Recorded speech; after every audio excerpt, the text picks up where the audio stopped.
ఈరోజు దేవుని వాగ్దానం హెబ్రీలకు రాసిన పత్రిక 6వ అధ్యాయం 14వ వచనం. నిశ్చయముగా నేను నిన్ను ఆశీర్వదింతును, నిశ్చయముగా నేను నిన్ను ఆశీర్వదింతును. తన తోడు అని ప్రమాణము చేసి నిశ్చయముగా నేను నిన్ను ఆశీర్వదింతును, నిశ్చయముగా నిన్ను విస్తరింపచేయుదును అని చెప్పాను.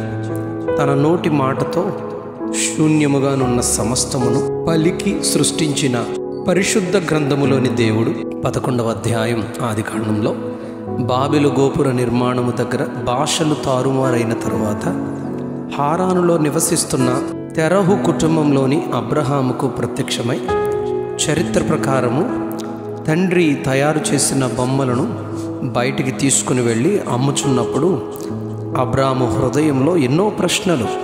నేను తీసుకుని వెళ్ళి అమ్ముచున్న ఈ బొమ్మలు సృష్టికర్త దేవుడు ఎలా అవ్వగలరు అని ఆలోచించుకుంటూ ఉండగా ఓ రోజు తండ్రితో ఇలా, నాన్న, రాత్రి అమ్మగా మిగిలిన బొమ్మలను గదిలో నుంచి తలుపులు మూసి వచ్చాను, కానీ ఉదయాన నేను వెళ్ళి చూసేసరికి వాటిలో ఉన్న పెద్ద బొమ్మ మిగిలిన బొమ్మలతో వాదించి ఒక ఆయుధం తీసుకొని అన్నిటినీ కొట్టగా అన్నీ పూర్తిగా పగిలిపోయాయి అని చెబుతాడు. తండ్రి అబ్రాముతో, నీవు నాతో అబద్ధం చెబుతున్నావు, ఏమైందో చెప్పు. బొమ్మల గంప తల మీద నుండి దించుతుండగా చేయి జారి అవి పడిపోయాయి, పగిలాయి అని నాతో చెప్పు, కానీ అబద్ధం చెప్పవద్దు, ఎందుకంటే ఆ బొమ్మలలో జీవం లేదు గనుక అవి కొట్టుకోవు, ఒకదానికొకటి పగలగొట్టుకోవని చెబుతాడు.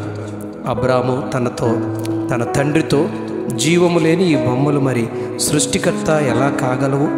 ఈ బొమ్మల నిర్మాణం చేసింది మనమే కదా అని చెబుతారు.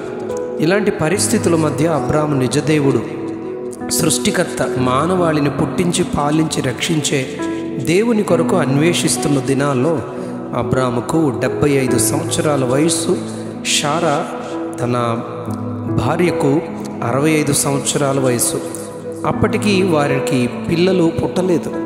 ఎంతో నిరుత్సాహంతో, బాధతో జీవితం దైవాన్ని గుర్చిన ప్రశ్నల మధ్య కొనసాగుతుండగా ఆదికాండం 12వ అధ్యాయంలో అబ్రహాముకు దేవుని ప్రత్యక్షత, దేవుని స్వరం, నీవు లేచి నీ దేశము నుండి, నీ బంధువుల యొద్ద నుండి, నీ తండ్రి ఇంటి నుండి బయలుదేరి నేను నీకు చూపించు దేశమునకు వెళ్ళుము, నిన్ను గొప్ప జనముగా చేసి నిన్ను ఆశీర్వదించి నీ నామమును గొప్ప చేయుదును, నువ్వు ఆశీర్వాదముగా ఉందువు, నిన్ను ఆశీర్వదించు వారిని ఆశీర్వదించెదను, నిన్ను దూషించు వారిని శపించెదను, భూమి యొక్క సమస్త వంశములు నీ యందు ఆశీర్వదింపబడునని అబ్రాముతో దేవుడు మాట్లాడడం జరిగింది. ఈ ధ్యాన వాక్యంలో మనకు అబ్రహాము తనతో మాట్లాడిన దేవుడు కనబడతారు. దేవుని కంటే గొప్పవాడు లేడు గనుక ఆయన అబ్రహాముకు సంతానమును గూర్చి, వారి గొప్ప జీవితమును గూర్చి ప్రమాణం చేసినప్పుడు తన తోడని ప్రమాణం చేశారని హెబ్రీలకు రాసిన పత్రిక 6వ అధ్యాయం 13వ వచనంలో చెప్పబడింది.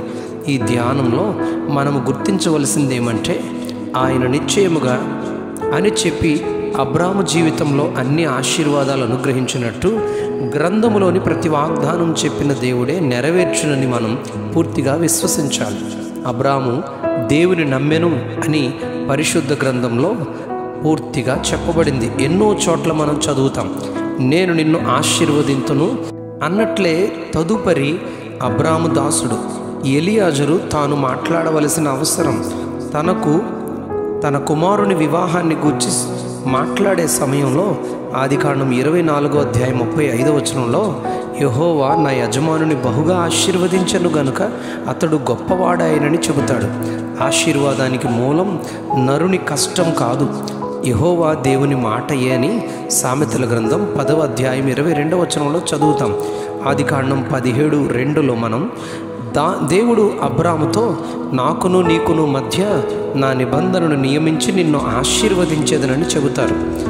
ఆదికాండం 22:7లో దేవుడు పరలోకము నుండి అబ్రహామును పిలిచి, నీకు ఒక్కడై ఉన్న కుమారుని నాకు వెనుక తీయలేదు గనుక నేను నిన్ను ఆశీర్వదించి ఆకాశ నక్షత్రముల వలె, భూమి మీదనున్న ఇసుక రేణువుల వలె నిశ్చయముగా విస్తరింపచేసేదనని దీవిస్తాను.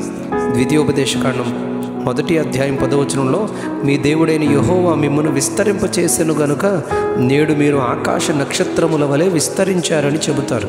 నిర్గమకాండం 32:13లో అబ్రహాము, ఇస్సాకు, ఇశ్రాయేలును జ్ఞాపకము చేసుకొనుము, నీవు వారితో చేసిన ప్రమాణము వారు నిరంతరము దానికి హక్కుదారుల అగుదురని వారికి నీ తోడని ప్రమాణము చేసేదివని మోషే దేవునికి జ్ఞాపకం చేస్తారు. అవును, వాగ్దానం చేసినవాడు నమ్మదగినవాడని హెబ్రీలకు రాసిన పత్రిక 11వ అధ్యాయం 11వ వచనంలో ఎంచుకొని గర్భము ధరించుటకు శక్తి పొందినని చెప్పబడింది.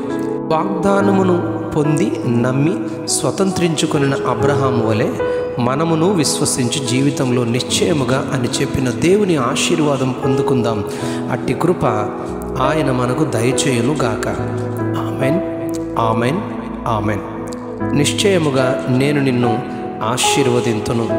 నిశ్చయముగా నేను నిన్ను ఆశీర్వదింతును. ఆమెన్.